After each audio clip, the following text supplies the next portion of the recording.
Selamat datang kembali di channel Robinstart. Kali ini kita akan membahas tentang regresi binary logistik dengan menggunakan Gretl.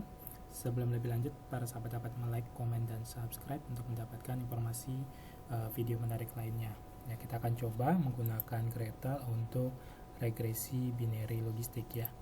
Kita coba ambil datanya dulu. Saya coba ambil dari data yang sudah ada di video-video sebelumnya tentang dari Stata ya. Dari data Stata, misalkan kita mau uji regresi binary logistik ya. Oke, di sini no. Nah, di sini kita akan melihat bagaimana kaitan antara variabel kelahiran kembar ya. Yang satu itu kembar, 0 tidak kembar ya. Kemudian jarak kelahiran ya. Satu itu lebih kecil dari 2 tahun, 2 itu lebih besar dari 2 tahun, dan status kelahiran. 0 itu dia lahir normal, 1 itu lahirnya misalkan mengalami berat lahir rendah, BBLR. Nah, kita akan cari di sini pemodelan, kita pilih yang di dalam ini limited dependent variable ya. Jadi ada dua pilihan di sini. Sebenarnya ada 3, bisa menggunakan logit, probit, maupun namanya clock ya. Clock itu untuk data yang dia rare cases, rare event. Nah, kita bisa milih logit atau probit ya. Jadi logit yang binary, makanya disebut dengan binary logistik, atau binary yang probit. Tapi umumnya orang memakai logit yang binary yang logit. Nah, tinggal kita klik saja di sini. Nah, variabelnya adalah tadi status, kemudian di sini kelahiran kembar dan jarak kelahiran. Nah, nanti di sini kita bisa lihat di sini bisa show slope-nya, rata-ratanya, bisa juga nanti kita lihat show p-value-nya.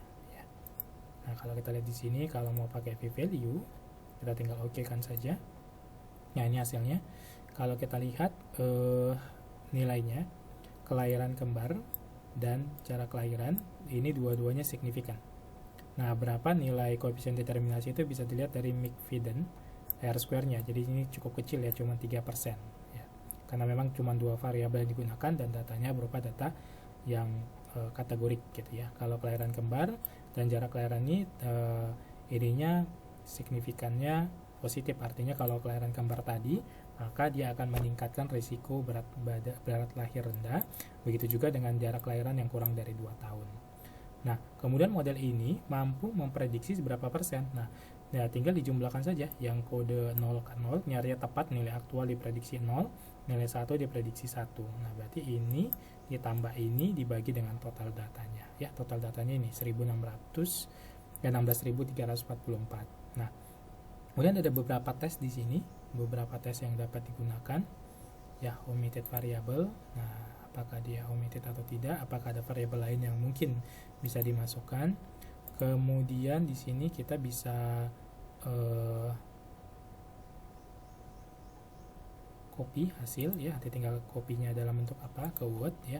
Kemudian kita bisa modify modelnya ya, mau ganti-ganti langsung. Kalau kita buat show slope of mean, nah hasilnya seperti ini, slope-nya ya, slope-nya. Kemudian ada kriteria lain yang bisa kita lihat ya. Di sini kita bisa cek collinearitasnya, collinearity-nya, multi-call-nya ya.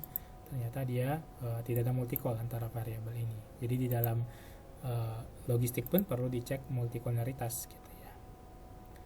Oke, kemudian kalau kita lihat di sini bisa beberapa plot yang bisa kita gunakan sama seperti dalam regresi. Kemudian bisa melihat nanti kalau membandingkan antar model nilai IK dan BIC dan IC gitu ya. Dan ini juga adalah kriteria error ketika membandingkan antar model, nanti menentukan model probit atau logit. Lihat aja IC atau BIC yang lebih kecil ya. Kemudian sum of coefficient juga bisa dicek ya.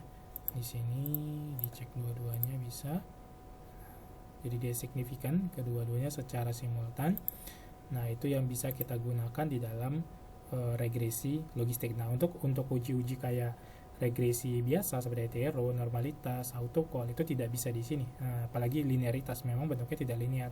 Dia bentuknya logit gitu ya, fungsi logit. Nah, cuman ini saja yang bisa dicek di dalam Gretl, karena Gretl ini lebih kepada software econometric ya, untuk menggunakan data time series atau data panel. Demikian penjelasan tentang regresi logistik dengan Gretel. Semoga bermanfaat. Sampai ketemu di video-video berikutnya. Terima kasih.